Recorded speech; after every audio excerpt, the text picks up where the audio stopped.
सुदुङ गुरुङलाई चाहिँ नि केमा चाहिँ नि यस्तो चाहिँ नि पर्न गयो, उहाँलाई चाहिँ नि चाँडै निकाल्नु पर्ने चाहिँ नि छ होइन।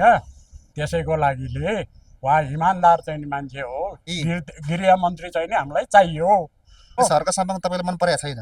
मलाई मन परेको छैन, त्यो उल्टो उल्टो कुरा गर्ने मान्छे मन पर्छ हजुर हो है। सही कुरा गर्नु पर्यो नि त।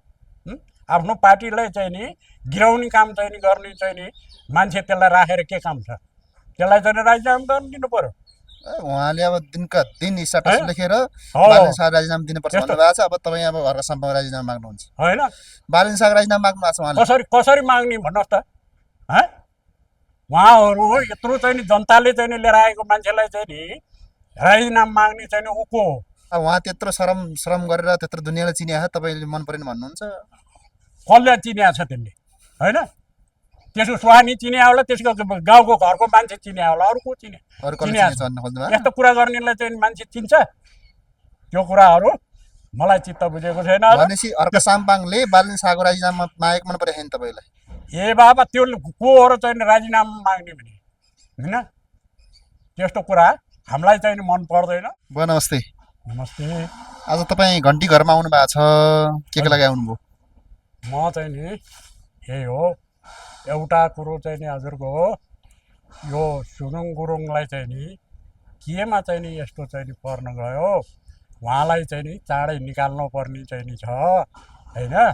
त्यसैको लागिले उहाँ इमान्दार चाहिँ नि मान्छे हो, के भने व्यापारै गर्न नपाउने भन्ने चाहिँ नि केमा चाहिँ नि यस्तो दुःख दिएको हो होइन।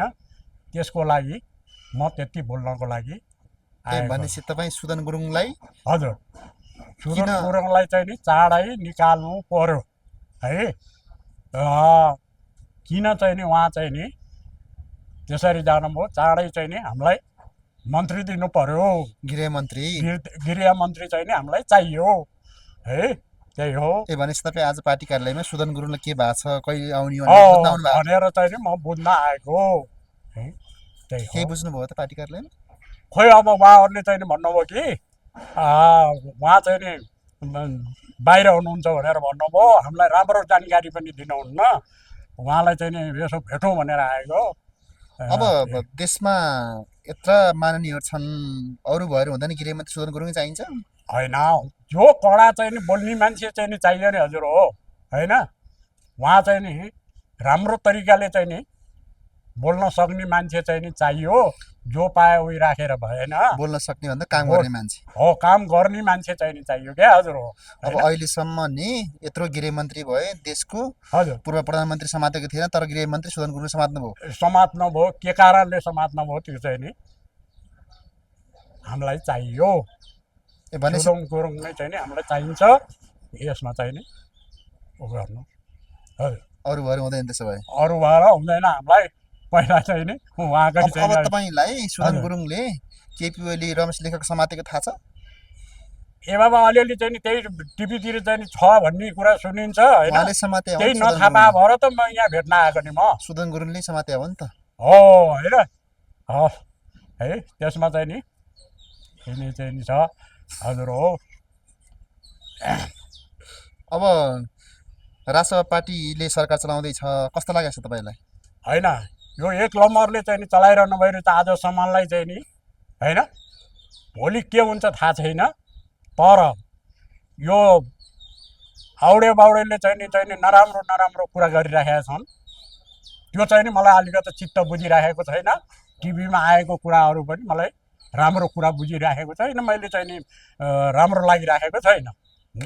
यो सुदुङ गुरुङलाई चाहिँ के हर्क सामाङलाई चाहिँ नि किन यस्तो यस्तो कुरा गर्छ होइन?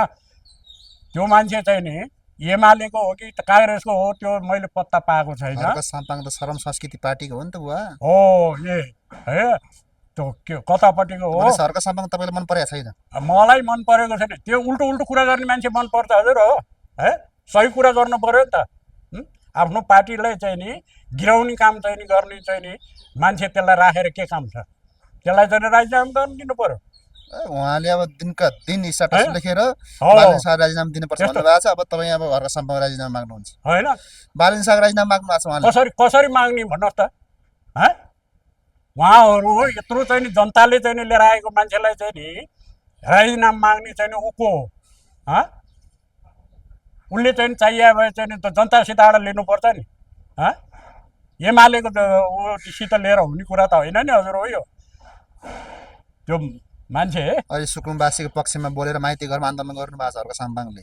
ए बाबा हुकुमवासीहरूलाई चाहिँ नि सबै चाहिँ नि गरेर हुकुमवासीको चाहिँ नि कति पैसा खाएको छ त्यसले अनि त्यहीबाट चाहिँ नि यो परिरहेको हजुर परिचालित भन्न चाहनुहोस् तपाईँ? परिचालित हो त्यसो भए?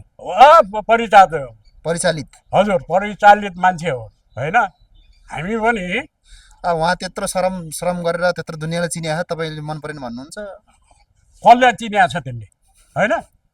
त्यसको स्वानी चिनिया होला, त्यसको गाउँको घरको मान्छे चिनिया होला, अरू को चिने? यस्तो कुरा गर्नेलाई चाहिँ मान्छे चिन्छ? त्यो कुराहरू मलाई चित्त बुझेको छैन। भनेपछि अर्क साम्पाङले बालन शाहको राजीनामा मागेको मन परेको छैन तपाईँलाई? ए बाबा त्यो को हो चाहिँ राजीनामा माग्ने भने होइन, त्यस्तो कुरा हामीलाई चाहिँ मन पर्दैन। त्यसको त कुरा नि सुन्न मन लाग्दैन मलाई। हर्क साम्पाङको चाहिँ नि मलाई कुरै चाहिँ मन पर्दैन, सुन्नै मन छैन। अब हर्क साम्पाङको पार्टी मन पऱ्यो, सुदान किराँती हाम फाले, अब कुलमान घिसिङ जाने अरे होइन। अब त्यो उनीहरूले जाने भनेर हुन्छ र जनताहरूले चाहिँ गइसके। सुदान किराँती गइसके हर्क साम्पाङसँग। ए अब त्यो घुसिया पुसिया त जम्मै एकपट्टि लागिहाल्छन् नि त्यो पो हो होइन। उनीहरूलाई त अहिले चाहिँ नि जति मन्त्रीहरू छन् नि एमाले चाहिँ नि काङ्ग्रेस माओवादीको उनीहरू चाहिँ नि त्यत्र चाहिँ नि जनता मारेर चाहिँ नि गर्नेलाई चाहिँ नि जेल जान नपर्ने ऊ व्यापार गर्नेलाई चाहिँ नि जेल पठाउने चाहिँ नि मान्छे कस्ता हो त्यो हो हेर्नु। अब तपाईँ कठोर राजसभा रहेछ होइन, योभन्दा पहिला भोट कसलाई हाल्नुभयो? ए हजुर कठोर भन्दा नि जसले राम्रो गर्यो त्यसैमा चाहिँ नि हामी छौँ हेर्नु। भोट चाहिँ कसलाई हाल्नुभयो तपाईँले? होइन भोट चाहिँ कसलाई दिनुभयो? ए बाबा भोट कति कसलाई हाल्ने? हामीलाई घन्टीलाई मनपर्छ, घन्टीलाई हाल्छौँ हामी होइन। जसले राम्रो काम गर्छ उसलाई हाल्छौँ। त्यो रवि लामिछानेले के गरेर चाहिँ त्यस्तो गरिरहेको त्यो त गर्नु भएन नि। उल्टो सिधा चाहिँ नि कुरा गरेर हामी पनि बिजनेस गर्ने मान्छे हो हेर्नु। हामी यस्ता कुराहरू बुझ्छौँ। इन्डिया खाएर आएको मान्छे हो हामी, बुझ्नु भएन? हे तपाईँहरूले त भन्नुभयो कि यो बुढो चाहिँ ज्याम्सो बुढो के होला र भनेर होइन, तर त्यस्तो होइन। बिना पैसामा चाहिँ नि 10-20 के 1000-2000 गाडी चाहिँ नि हामी सामान लिएर आउने मान्छे हो, बुझ्नु भएन? यो कुरामा चाहिँ नि म अझ 2-4वटा कुरा गर्न बाँकी नै छ। रवि र बालनलाई के भन्न चाहनुहुन्छ तपाईँ? उहाँहरूले गरेको कामहरू सबै राम्रो छ, उहाँहरूको काम सफल होस् है, उहाँहरूलाई म त्यही नै चाहिँ नि भन्छु है कि त्यही हो। अब यो राजसभाले सरकार कति वर्षसम्म चलाइदिए हुन्थ्यो भन्ने लागेको छ तपाईँलाई? ए बाबा लिपिया धुरा र कालो पानी ल्यायो भने उनीहरूले कति वर्ष यति वर्ष भन्ने ठेगानै हुँदैन नि। हजुर त्यति मात्रै ल्याउनु सक्नुभयो भने नि यी मुजी घुसिया फुसियाले चाहिँ नि त्यो बल मात्रै गरेर हुँदैन क्या है, सबै यिनीहरू पल्टिन्छन्। उनीहरूलाई त खान नपाएको चाहिँ अहिले पिर छ। भने 100 वर्ष चलाउँछन् राजसभा है। राम्रो काम गर्नुले चाहिँ उहाँहरूले चलाइसक्नुहुन्छ हेर्नु। कसैले अहिले 35 वर्षसम्म चाहिँ नि यस्तो इन्डियासित मिलेर चाहिँ नि उ गरिराखेको छ, त्यति पनि ल्याउन सक्नु भएन त्यति जग्गा पनि भने। हामी बच्चामा चाहिँ नि पढ्दाखेरि मैले धेरै त पढाएको छैन, 2 महिना जति पढ्न जाँदाखेरि उसमा चाहिँ नि के मास्टरहरूले चाहिँ नि सिकाउनुहुन्थ्यो हाम्रो चाहिँ नि यहाँ र कहाँ किल्ला भनेर होइन। अहिले नपढेर अलिकति बिर्स्यो हेर्नु होइन, त्यति नै मात्रै हो। त्यस्तो कुरा चाहिँ हामीले नि त सुनिआएको कुरा हो नि भने है हजुर, यही नै हो है। अब नमस्कार हजुर, म धेरै चाहिँ नि मेरो पढाइ लेखा नभएर मैले धेरै कुरा आउँदैन है। अब उनीहरूलाई चाहिँ नि कसरी हुन्छ सुरुङ मुरुङ चाहिँ नि चाहियो र तपाईँहरूले उ गर्नु होला, यही नै हस् है। धन्यवाद हजुर है।